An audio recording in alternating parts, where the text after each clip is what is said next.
Welcome to Mythri news. ప్రతిక్షణం ప్రజల కోసం. అనకాపల్లి జిల్లా నర్సీపట్నం అభియాన్ మండల ప్రముఖ్ విశ్వ హిందూ పరిషత్ ఆధ్వర్యంలో రామస్పర్శత అక్షతల వితరణ.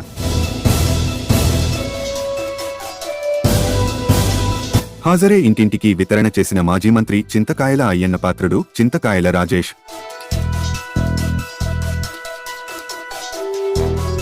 అభియాన్ మండల ప్రముఖ్ విశ్వ హిందూ పరిషత్ నర్సీపట్నం వారి ఆధ్వర్యంలో అయోధ్యలో జనవరి 22న బాలరాముడి విగ్రహ ప్రతిష్ఠ సందర్భంగా దేశవ్యాప్తంగా ఉన్న రామ భక్తులందరికీ ఇంటింటా రాముడికి పూజ చేసినటువంటి అక్షతలు, రామమందిరంతో కూడిన ఫోటో, ఆహ్వాన పత్రిక ప్రతి ఇంటికి చేరవేసే కార్యక్రమం సోమవారం స్థానిక శివపురం శ్రీ అభయ ఆంజనేయ స్వామి ఆలయంలో ఏర్పాటు చేశారు. ఈ కార్యక్రమంకు మాజీ మంత్రి చింతకాయల అయ్యన్న పాత్రుడు, తనయుడు కౌన్సిలర్ చింతకాయల రాజేష్ హాజరయ్యారు. ముందుగా ఆంజనేయ స్వామి ఆలయంలో ప్రత్యేక పూజలు నిర్వహించి అనంతరం ఇంటింటా రాముడికి పూజ చేసినటువంటి అక్షతలు, రామమందిరంతో కూడిన ఫోటో, ఆహ్వాన పత్రిక ప్రతి ఇంటికి అయ్యన్న చేతుల మీదుగా అందజేశారు. ఈ సందర్భంగా మాజీ మంత్రి అయ్యన్న పాత్రుడు మాట్లాడుతూ, ఇంత మంచి కార్యక్రమం చేపట్టిన అభియాన్ మండల ప్రముఖ్ విశ్వ హిందూ పరిషత్ నర్సీపట్నం వారిని అభినందనలు తెలిపారు. ఈ కార్యక్రమంలో తనను కూడా ఒక భాగస్వామ్యం చేసినందుకు ధన్యవాదాలు తెలిపారు. మన దేశంలో హిందుత్వం ప్రతి ఒక్కరిలో పెంపొందించడాని ఎటువంటి కార్యక్రమాలు ఎంతో దోహదపడతాయన్నారు.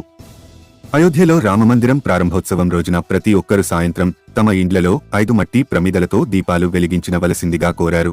22వ తారీఖున అయోధ్యలో అక్కడ గుడి ప్రారంభోత్సవ కార్యక్రమం. ఆ కార్యక్రమం చాలా పవిత్రమైన కార్యక్రమం. అది అన్ని టీవీల్లో కూడా రిలీజ్ అవుతుంది. మన అంత దూరం వెళ్ళలేం కాబట్టి ఇంట్లో ఆ రోజు ఆ టైంలో ఇంట్లో కూర్చొని 12 నుంచి 2 గంటల వరకు వస్తుంది కార్యక్రమం. అది మనం అక్కడికి వెళ్ళి చూడలేం కాబట్టి ఇంట్లో కూర్చొని రాములు వారి తాలూకు వైభవాన్ని కల్లారా చూడమని చెప్పి ప్రేక్షకులందరినీ కోరుకుంటున్నాను. సాయంకాలం ఇంకో విషయం ఏంటంటే, ఇక్కడ ఉన్న మీ ద్వారా అందరికీ రాష్ట్రంలో అందరికీ మనం చేసేది ఏంటంటే, ఆ రోజు పవిత్రమైన రోజు కాబట్టి 12 నుంచి 2 గంటల వరకు కార్యక్రమం అయిపోతుంది.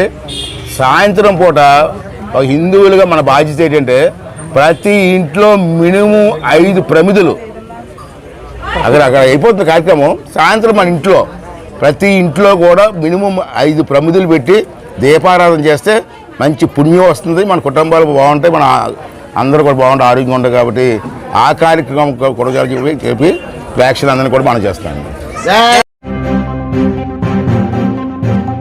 మరిన్ని తాజా వార్తలకు చూస్తూనే ఉండండి మైత్రి న్యూస్. ప్రతిక్షణం ప్రజల కోసం. Please subscribe.